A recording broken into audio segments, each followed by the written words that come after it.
Bisnis baju adat sekilas terlihat musiman saja, Bos. Tapi siapa sangka, di baliknya ada strategi perjuangan dan konsistensi yang bikin usaha ini terus jalan. Dari usaha kecil sampai bisa produksi ribuan baju. Inilah kisah Asilau Collection di Kabupaten Tangerang, Banten. Halo bos, perkenalkan saya Muhammad Ilal Gusi Andika, selaku owner Asilau Collection, konveksi baju adat yang memproduksi baju adat provinsi 33 daerah. Ingin tahu cuannya? Tetap di Cuan Bos.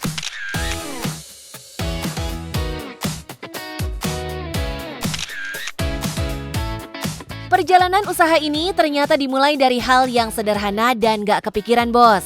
Dari produk yang awalnya biasa saja, pelan-pelan berkembang jadi sesuatu yang lebih besar.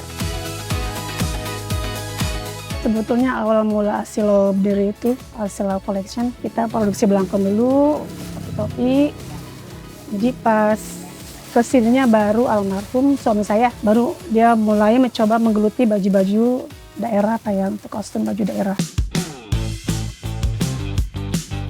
Dalam perjalanannya, ada satu momen kecil yang ngubah arah bisnis ini, Bos. Ide besar itu justru datang dari seorang pelanggan. Cisianti, daerah Ciputat ya.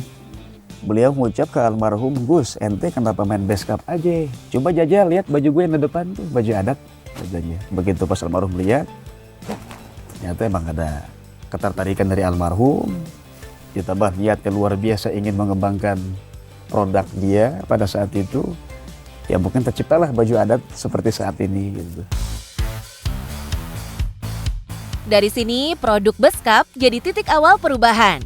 Pelan-pelan, usaha ini bergeser jadi konveksi baju adat. Karena di Indonesia, baju adat selalu punya tempat, entah itu acara resmi, sekolah, sampai momen budaya. Dari satu jenis produk, sekarang berkembang jadi puluhan baju adat dari berbagai daerah. Bisnis keluarga ini, segmennya memang khusus, tapi pasarnya jelas. Proses bikin baju adat nggak bisa asal-asal, semua harus detail. Dari pola, jahitan, sampai aksesorisnya. Biasanya kan yang desain baju daerah itu, jadi yang menonjol itu dari cuman pita-pita aja ya. Cuman kalau untuk produk Asilau, jadi dari sini kita lebihin Pak nih. Untuk pernak-perniknya, untuk payet-payetnya. Detail kecil kayak payet bisa bikin baju adat lebih hidup dan menarik. Ditambah lagi desain yang punya ciri khas. Ini nih yang bikin produk mereka nggak gampang ditiru. Dulu produksinya memang masih sederhana, yakni ngandelin tetangga sekitar yang bisa jahit.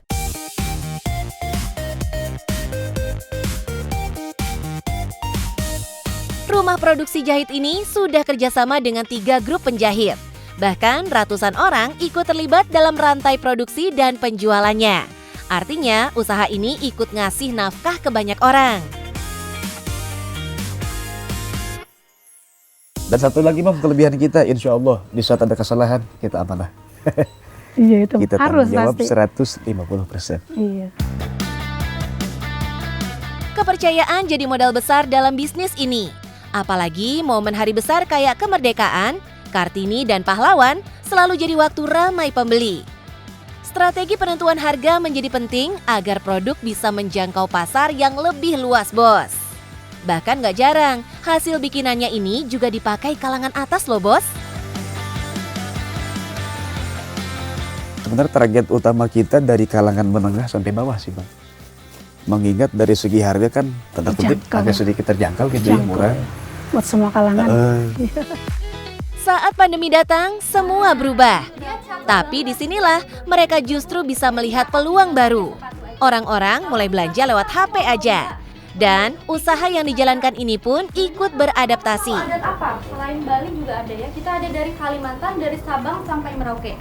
Sumatera Selatan juga ada, Sumatera Barat juga ada ya. Menjelang hari besar seperti perayaan Hari Kemerdekaan dan Hari Kartini, jelas jadi masa panen mereka. Itu kurang lebih di angka 500 pieces, insya Allah kita keluar barang. Perjalanan bisnis ini memang panjang dan gak selalu mudah. Tapi dengan konsistensi, usaha ini masih bertahan sampai sekarang. Ada tips and trick nih dari saya sedikit yang baru pengen mulai usaha. Almarhum bapak saya pernah berkata, pageuhkeun dia, jujur dan amanah. Dan bahkan sampai saiki pesan tersebut masih saya bawa sampai sekarang. Yang penting, cuan bos.